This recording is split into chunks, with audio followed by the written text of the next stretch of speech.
नमस्कार, मैं सुधीर चौधरी। बड़ी खबर शामली से, जहां बेटियों ने लखनऊ विधानसभा में अपनी दमदार आवाज बुलंद की है। राज्य युवा संसद में शामली की बेटियों का जलवा, लखनऊ विधानसभा में रखा दमदार पक्ष। उत्तर प्रदेश की राजधानी लखनऊ में आयोजित विकसित भारत राज्य युवा संसद 2026 में शामली की 5 छात्राओं ने शानदार प्रदर्शन करते हुए जिले का नाम रोशन किया। यह आयोजन उत्तर प्रदेश विधानसभा में 1 मई से 3 मई तक हुआ, जहां छात्राओं ने यूनियन बजट 2026 विषय पर अपने विचार रखे। विभिन्न कॉलेजों की छात्राओं ने मंच से दमदार भाषण दिए। प्रथम आज के सदन में हम तनुश्री श्रीमान जिला शामली से आप सभी को सादर नमन करते हैं और अपने विषय केंद्रीय बजट 2026 युवा शक्ति बजट विकसित भारत 2047 पर कुछ विचार प्रस्तुत करना चाहते हैं।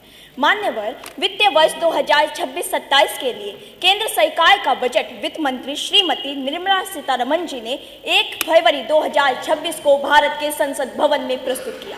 कर्तव्य भवन में तैयार किया गया यह बजट लगभग 3 कर्तव्यों से प्रेरित है। जी हाँ, पहला कर्तव्य उत्पादकता और प्रतिस्पर्धा को बढ़ाते हुए आर्थिक विकास को तेज और सतत बनाए रखना तथा विश्व में बदल रही परिस्थितियों का सामना करने की क्षमता को विकसित करना है। दूसरा कर्तव्य देश के लोगों की आकांक्षाओं को पूरा करना और उनकी क्षमताओं का निर्माण करना है, ताकि भारत की समृद्धि के मार्ग में सहयोग प्रदान किया जा सके। तथा तीसरा कर्तव्य सबका साथ सबका विश्वास अर्थात सभी वर्गों तक पहुंच पर विश्वास ध्यान केंद्रित करना है। मान्यवर, अगर हमें 2047 तक भारत को एक विकसित भारत बनाना है तो सबसे पहले युवाओं को पूर्ण रूप से आत्मनिर्भर बनने की आवश्यकता है, क्योंकि अगर बिकने पर आ जाएं तो घट जाते हैं दाम अक्सर। अगर बिकने पर आ जाएं तो घट जाते हैं दाम अक्सर। ना बिकने का इरादा हो तो कीमत और भी बढ़ती है। जी हाँ महोदय, देश का युवा जितना भी अधिक मूल्यवान होगा तथा समाज में जितना भी आत्मनिर्भर होकर अपनी गहराई से समाज में परिवर्तन लाएगा, तो हम विश्वास के साथ कह सकते हैं कि हमारा भारत पूर्ण रूप से विकसित होगा, क्योंकि हमारे देश का आधार युवा ही है। अतः इस पर 2026-27 के केंद्र सरकार के बजट पर युवाओं को शक्तिशाली बनाने के लिए क्या कार्य किया गया है, यह हम आप सभी के समक्ष रखते हैं। तो सबसे पहले युवाओं को शक्तिशाली बनाने के लिए युवाओं की शिक्षा के क्षेत्र में 1,39,289 करोड़ का आवंटन किया गया है और साथ ही साथ EEE यानी कि education to employment and enterprise करने का भी प्रावधान इसमें लागू किया है।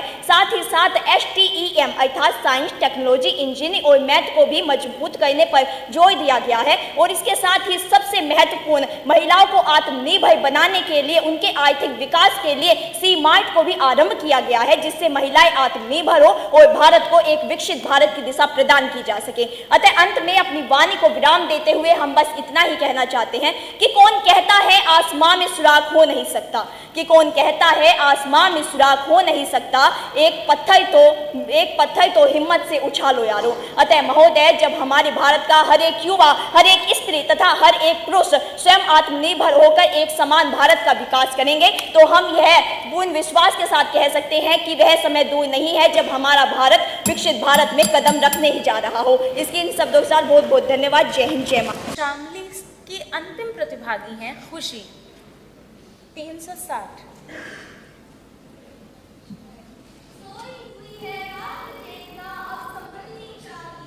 हर युवा की सोच में माँ भारती होनी चाहिए, सिर्फ ख्वाबों में नहीं अब हकीकत में उतर, तेरे हाथों से देश की तकदीर बदलनी चाहिए। वंदे मातरम। मैं भारत की बेटी खुशी वर्मा स्वतंत्र भारत में स्थित उत्तर प्रदेश के जनपद शामली की नागरिक हूँ और यही मेरी पहचान है। माननीय अध्यक्ष महोदय, आदरणीय निर्णायकगण एवं यहाँ पर उपस्थित मेरे भारत की युवा तरुणाई को मेरा सादर नमन। मान्यवर, मैं अपने वक्तव्य को प्रारंभ करने से पहले आज इस सभा से एक प्रश्न पूछना चाहती हूँ। क्या बजट बना देने से देश विकसित हो जाता है? क्या कागजों में लिखी योजना युवाओं का भविष्य बदल सकती है? अगर जवाब हाँ होता तो आज भी लाखों युवा नौकरी के लिए दर बदर भटक नहीं रहे होते। यूपी होमगार्ड की 41,424 पदों की भर्ती के लिए 25 लाख से अधिक युवाओं की भीड़ न होती। मान्यवर, यूनियन बजट 2026 को युवा शक्ति बजट कहा जा रहा है, परंतु प्रश्न ये है कि क्या ये या सिर्फ उनके सपनों को गिनता है? महोदय जी, आज का 5G जनरेशन युवा सिर्फ नौकरी नहीं चाहता, वो अवसर चाहता है, वो पहचान चाहता है, वो देश निर्माण में भागीदारी चाहता है। परंतु वास्तविकता क्या है? स्किल है पर प्लेटफॉर्म नहीं, टैलेंट है पर फाउंडिंग नहीं, सपने हैं पर सपोर्ट सिस्टम नहीं। तो क्या यही है विकसित भारत 2047 का रास्ता? माननीय अध्यक्ष महोदय जी, मैं ये नहीं कहती कि बजट में कुछ अच्छा नहीं है, परंतु मैं ये जरूर कहती हूँ कि जब तक हर युवा को समान अवसर नहीं मिलेगा, तब तक विकास का सपना अधूरा रहेगा। क्योंकि इस भारत के भविष्य की रीढ़ कोई और नहीं अपितु युवा ही है। हम वो युवा नहीं जो तूफानों से डरकर रास्ता बदल ले, अपितु हम वो युवा हैं जो तूफानों का भी रुख मोड़ दे। यदि सरकार सही में युवा शक्ति को आगे बढ़ाना चाहती है तो सिर्फ योजनाएं नहीं बल्कि जमीनी स्तर पर बदलाव दिखना चाहिए। एजुकेशन अफोर्डेबल हो, स्टार्टअप कल्चर को रियल सपोर्ट मिले और सबसे महत्वपूर्ण हर युवा को ये महसूस हो कि देश उसे पीछे नहीं छोड़ रहा। क्योंकि भारत का भविष्य बजट की फाइलों में नहीं अभी तो युवाओं के हौसलों से लिखा जाता है। इसी के साथ मैं एक आखिरी बात कहना चाहूंगी, यदि युवा जाग गया तो भारत खुद ब खुद विकसित हो जाएगा और 2047 में पूर्णतः विश्व गुरु बनकर उभरेगा। और यदि युवा ही रुक गया तो 2047 सिर्फ एक स्वप्न बनकर रह जाएगा। इसी के साथ मैं अपनी वाणी को विराम देते हुए कहना चाहूंगी, चिंगारी बनकर आई हूँ, आग बनकर जाऊंगी। आज शायद पहचान छोटी है, कल बड़ा नाम बन जाऊंगी। जय हिंद, जय भारत, जय संविधान। क्रमशः शामली से हमारी अगली प्रतिभागी हैं तमन्ना 358। सम्मानित मंच, निरक्षीण विवेकी निर्णायक मंडल व देश के भाग्य विधाता युवाओं को मेरा सादर प्रणाम। मैं तमन्ना गन्ने की धरती, किसानों की कर्म भूमि व पश्चिमी उत्तर प्रदेश की हरित नगरी शामली से सदर पटल में प्रस्तावित विषय पर अपने विचार अभिव्यक्ति हेतु प्रस्तुत हूँ। अध्यक्ष महोदय, वक्तव्य प्रारंभ करने से पहले मैं सभा से पूछना चाहती हूँ कि क्या बजट केवल आय व्यय का हिसाब होता है या रजिस्टर में चढ़े आंकड़ों का दस्तावेज होता है? अभी तो नहीं, क्योंकि बजट एक राष्ट्र के करोड़ों नागरिकों के संकल्प की दिशा व भविष्य का आईना होता है। ये बात और है माननीयवर कि 1860 में जेम्स विल्सन ने जो बजट बनाया था वो भारतीयों के हित के लिए नहीं अपितु ब्रिटिश सैनिकों की बंदूक के कारतूसों के खर्च के लिए भारतीयों की जेब काटी गई थी। परंतु माननीयवर, भारतीय बजट का इतिहास केवल 200 वर्ष पुराना नहीं अपितु वो आज से 2300 वर्ष पूर्व अर्थशास्त्र में कौटिल्य ने कहा है कि राज्य की सल शक्ति उसका कोष है, क्योंकि कोष के बिना राज्य न तो सुरक्षा दे सकता है और न ही विकास। परंतु मान्यवर, 65% से अधिक युवा आबादी वाले भारत में मैं आज कहना चाहूंगी कि भारत की असल शक्ति उसका युवा है, भारत का असल कोष उसका युवा है। और यही कारण है कि 2026 के इस बजट को युवा शक्ति बजट कहा गया है, क्योंकि यह बजट केवल आर्थिक बजट नहीं अपितु शिक्षा से रोजगार तक के सफर का रोड मैप है, जिससे अब हमारा युवा नव startup, artificial intelligence, digital economy व स्किल डेवलपमेंट जैसी सुविधा पाकर जॉब सीकर नहीं जॉब प्रोवाइडर बनेगा। और इतना ही नहीं, 15,000 स्कूल, 500 कॉलेजेस में animation, visual, comics, content lab की घोषणा हमारे युवाओं को डिजिटल युग का ग्लोबल लीडर बनाएगी। जैसा कि हम सब भली बातें जानते हैं कि आज की दुनिया सिलिकॉन की ताकत पर चल रही है, वही सिलिकॉन पावर अब मेड इन इंडिया चिप बनकर विश्व भर के कंप्यूटर, स्मार्टफोन में धड़केगा। और हाँ मान्यवर, अगर इतिहास के पन्नों में झांके तो याद हो 1991 की वो वित्तीय तबाही, जहां महंगी खेती, गिरते दाम में बढ़ते कर्ज ने किसानों को विपदा की खाई में धकेल दिया था। तो वही 2026 के इस बजट ने इतिहास के उस काले अध्याय से सबक लेकर न केवल एमएसपी मजबूती अपितु तकनीकी निवेश के जरिए किसानों को आर्थिक मजबूती ही नहीं, वो देश की सर्वशक्ति बनाने का संकल्प है। जी हाँ मान्यवर, हर बार की तरह कहीं गुम सी हो जाने वाली नारी को प्रधानमंत्री नरेंद्र मोदी जी ने स्टैम्प संस्थान, शिक्षा सुरक्षा, नमो ड्रोन दीदी के साथ साथ नारी शक्ति वंदना अधिनियम के तहत आरक्षण देकर जो मान बढ़ाया है, वो वास्तविकता में विकसित भारत की ओर बढ़ता एक कदम है। और मैं कहना चाहूंगी कि वक्त की हर लहर को हमने दिशा देना सीखा है, तूफानों से टकरा कर आगे बढ़ना सीखा है। मंजिल खुद पूछेगी एक दिन पता हमारा, विश्व गुरु भारत की आवाज है हम, हर सफर को हमने जुनून से जीना सीखा है। धन्यवाद। हमारे बीच अपना वक्तव्य रखने आ रही हैं शामली से ईशा।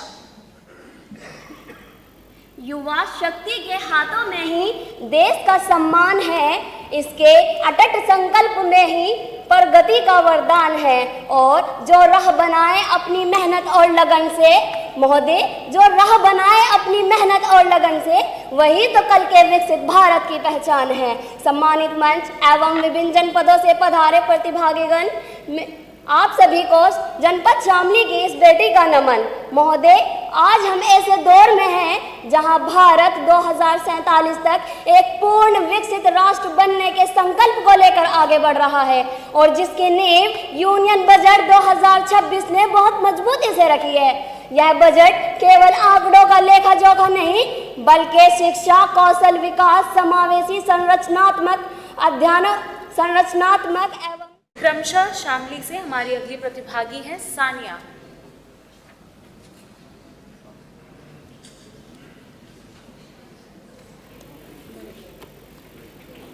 अनवरत गति से बहती हुई शीतल धारा हैं हम, विश्व के सपनों को आंखों में लेकर चल रहे हैं हम। न थमेंगे, न रुकेंगे, न थकेंगे अपने कदम, विकसित भारत के निर्माण में संकल्पित नवयुवक हैं हम, नवयुवक हैं हम। आदरणीय अध्यक्ष महोदय, सम्मानित मंच एवं समस्त युवा शक्तियों, मैं सानिया मुस्तकीम जिला शामली से सदन पटल पर रखे गए विषय केंद्रीय बजट 2026 विकसित भारत की ओर युवा शक्ति पर अपने विचार प्रस्तुत करने हेतु सभा में उपस्थित हूँ। महोदय, जब 1 फरवरी 2026 को वित्त मंत्री निर्मला सीतारमण जी ने संसद में बजट पेश किया तो इसे केवल एक आर्थिक दस्तावेज नहीं बल्कि युवा शक्ति से संचालित बजट कहा गया। ये इस बात का संकेत है कि इस बार नीति मंत्रालय में नहीं बल्कि युवाओं के सपनों में गढ़ी गई। महोदय, हर साल हजारों युवा डिग्री लेकर निकलते हैं, लेकिन उद्योग कहते हैं ये हमारे किसी काम के नहीं। ये खाई शिक्षा और रोजगार के बीच की खाई है जिसे बजट 2026 ने पहचाना। इसीलिए उन्होंने एक उच्च स्तरीय समिति education to employment and enterprise standard committee का निर्माण किया, जो न केवल कौशल विकास पर ध्यान देगी बल्कि भारत को वैश्विक सेवा क्षेत्र में उच्चतर स्तर तक ले जाने का लक्ष्य भी रखेगी।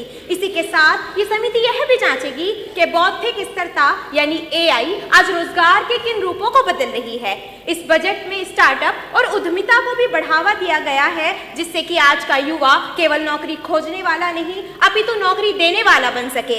इसी दिशा में नए विश्वविद्यालयों, शोध संस्थानों और कौशल केंद्रों की स्थापना एक सराहनीय पहल है। लेकिन प्रश्न ये है कि क्या केवल योजनाएं बना देना ही युवाओं को सशक्त बनाने के लिए पर्याप्त है? नहीं महोदय, जब तक ये योजनाएं जमीनी स्तर तक प्रभावी रूप से लागू नहीं होंगी तब तक युवा शक्ति का पूर्ण उपयोग नहीं किया जा सकता और विकसित भारत का सपना तभी साकार होगा जब प्रत्येक युवा को अवसर, मार्गदर्शन और सही दिशा मिले। आज आवश्यकता है कि आज भारत का युवा केवल तकनीक का उपभोक्ता नहीं बल्कि निर्माता बने। आज आवश्यकता है कि आज का युवा इस बजट से प्रेरित होकर सेमीकंडक्टर चिप और फाइटर जेट में लगने वाले इंजन का निर्माण भारत में करे। आज आवश्यकता है कि हम विदेशी AI से निकलकर स्वदेशी AI निर्मित करें। अंत में बस मैं इतना ही कहना चाहूंगी कि संघीय बजट 2026 केवल आय व्यय का दस्तावेज नहीं बल्कि युवा शक्ति को सशक्त बनाकर विकसित भारत की नींव रखने का माध्यम है। धन्यवाद।